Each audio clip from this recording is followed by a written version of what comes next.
how long, and I'm sorry, I think someone already said this, but how long on average per day would a kindergartner use an iPad? I'm not sure if Mr. Muir or Mr. Robinson. Roughly. I'm not looking for absolutes.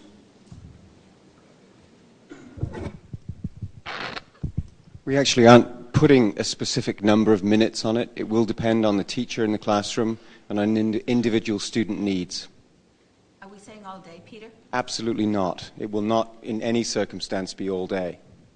Peter, will they use blocks and play and do dress up? All of pencils and crayons? Exactly. All of the activities that are already being done in kindergarten classrooms will continue. Well, how can you say they're going to continue if you don't know what the plan is?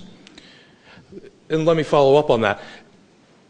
Where is a strategic plan? Where is the sample lesson plans that are going to fully integrate technology, whether it be iPad or an Apple notepad or what have you, into the daily activity? You have a finite amount of time, and during that finite amount of time, something has to give.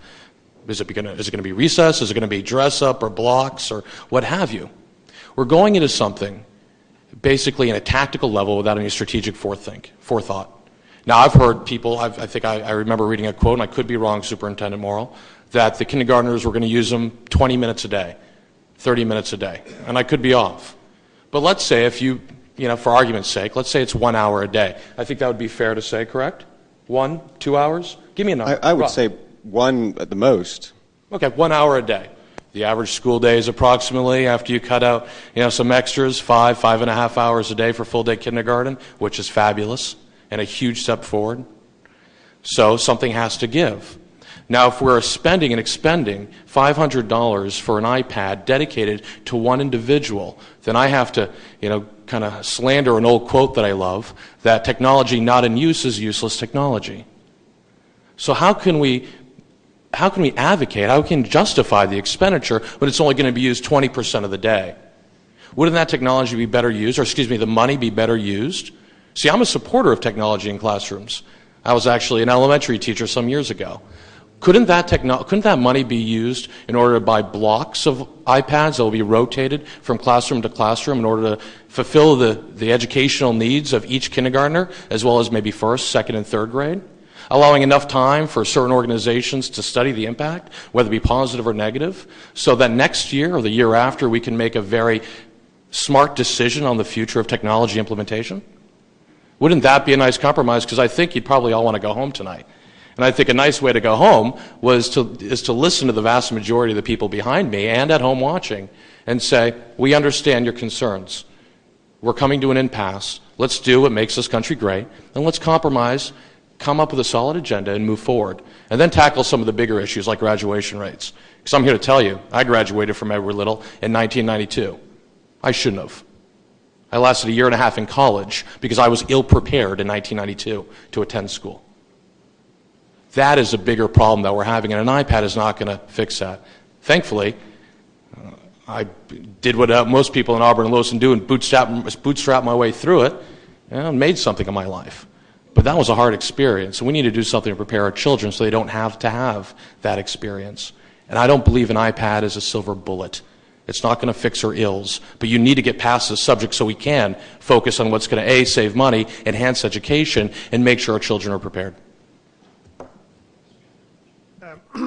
You say you had some experience in elementary education. Am I correct in hearing that? Yes. Have you been to a kindergarten classroom recent? Yeah, I have. I've got a daughter who's 12, Mrs. McCarthy, wonderful teacher. I don't know if she's here.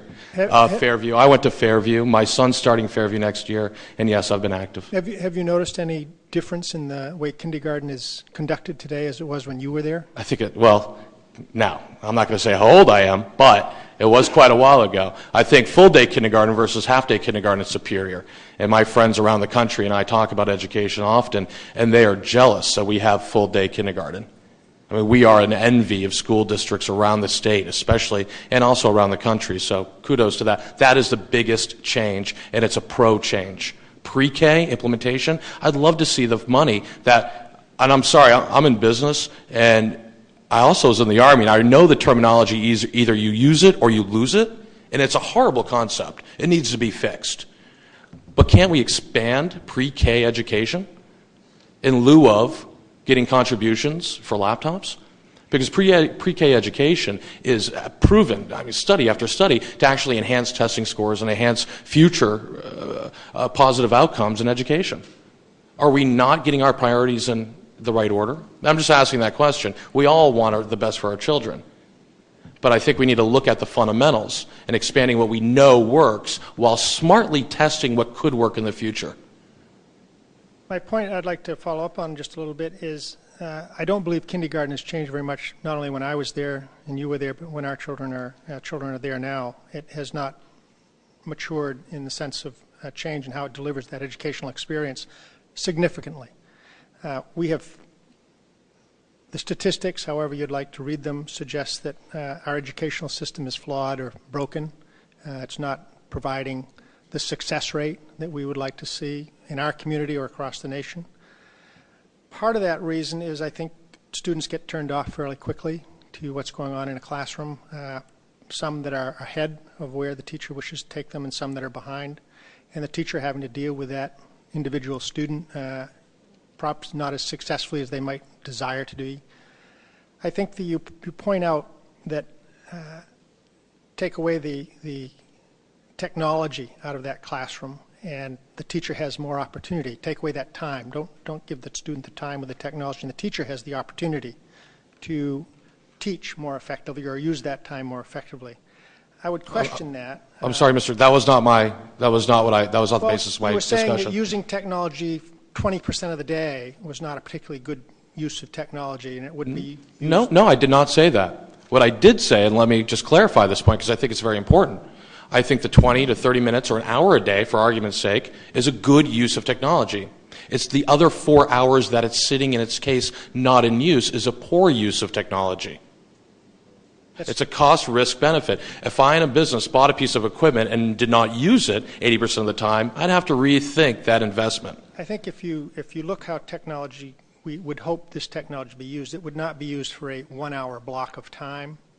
It would be used throughout the day to support certain activities at that point in time when it's necessary and would support that activity. So you may use it 5 minutes here, 10 minutes there, 15 minutes there, another 5 minutes later on in the day, and another 6 minutes there, because you would be supporting other unique activities that were happening during that day. It's all I'm hearing, with all due respect, is maybe this, maybe this. Where's the lesson plan? You have not piloted this program in such a way that you can get sustainable results.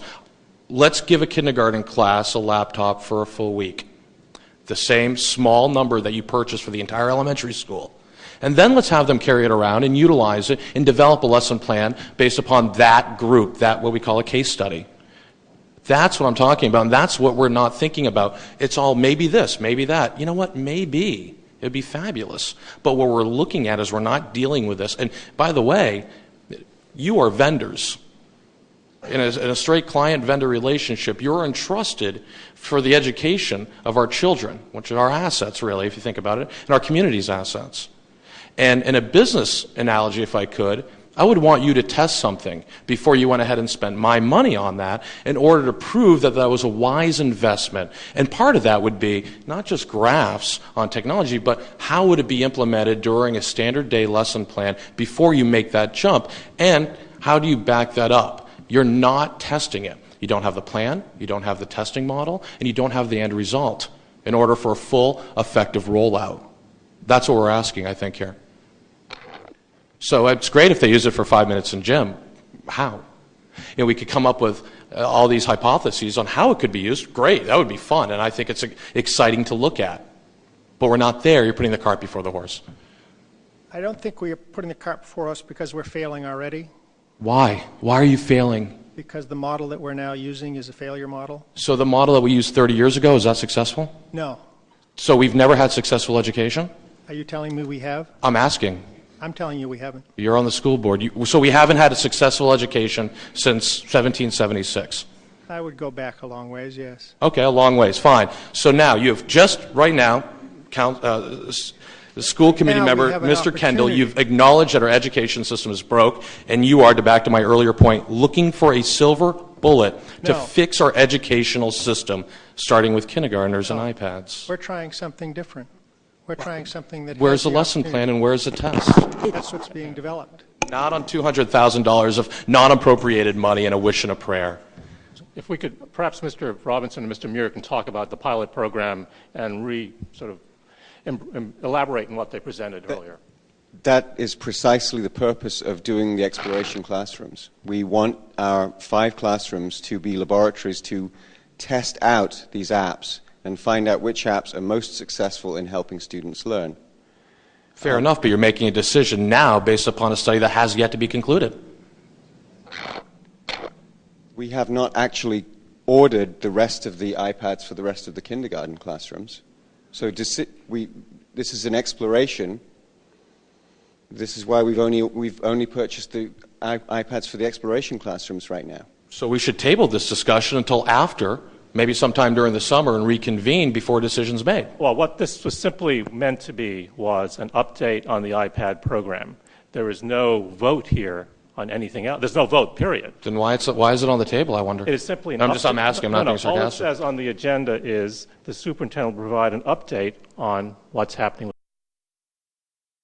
with the iPad program. That's it. We requested an update as to where we are. 3 weeks ago, we started looking at this. We want to know what's developed, what the pilot program is going to look like, and what perhaps future steps will be. But there was no intention on part of the school committee, and there's no reason for the school committee to take a vote on anything this evening in terms of the iPad. Well, it does sound like everybody's all with these arguments that I've been hearing, and great. I'm very happy to hear that. Very happy, David. Then I think that I would hope, and I'll leave it with this because I've taken up too much time already. But I would hope that the school, in conjunction with the school committee, actually informed all parents of incoming kindergartners, as well as all residents of Auburn, what the results of this study were, and have open dialogue post-fact, and maybe a different type or a workshop setting environment where this could happen before any funds were either collected via charity. Grants can be looked at, of course, and gotten on the table just in case as a way to truncate that time frame. But before that happens, I want to go back, and I'll leave, let someone else deal with this one, but Mr. Kendall is saying our school system's failing. Connie, I've heard your story before, I understand. It is. iPads aren't going to fix it, so I think we need to spend some time fixing it. Well, actually, I think if you actually had paid attention, and this is not a critical comment, simply a statement of fact, that throughout this past year or 18 months, we've been looking at significant changes in how we deliver education, not simply on the elementary level, but also on the middle school level. Mr. Hand is here, expeditionary learning at the middle school based on the King Middle model, which is very, very successful, one of the most successful middle schools in the state. That's where AMS is looking to go. Already started going there. There was an article in the paper, students coming in over break to work on a project. And then significant work that's being done at the high school came out of the bricks and mortar discussion at the high school, but now really a new vision at the high school on how to deliver education, multiple pathways, how to individualize, customize education for high school students. Would that involve actually eliminating line items in the budget and reappropriating a fraction of that money towards, let's say, full-day school on Wednesdays, hypothetical, or lower teacher-student ratios, longer school days, full-year school? I mean, is everything on the table at this point? Everything's on the table. We've talked about 3 years ago half-day Wednesdays, and actually half-day Wednesdays play a critical role in planning for future models. But as I brought up Monday in the city council meeting, when there was a critical comment about air conditioning at the elementary school level, that one of the goals of that, apart from relieving the mold issues at various old schools, is to enable year-round schooling. And so everything is on the table. I think Mr. Kendall in particular has been very, very good about bringing those issues. Well, then I'll wait for that conversation. I think I hopefully made my points with regards to thinking this through and taking time with a test and maybe looking at the cost-benefit analysis with regards to not giving every kindergartner an iPad, but versus having a pool of iPads that are commonly used at a greater savings to the taxpayer and allowing more children to have the experience.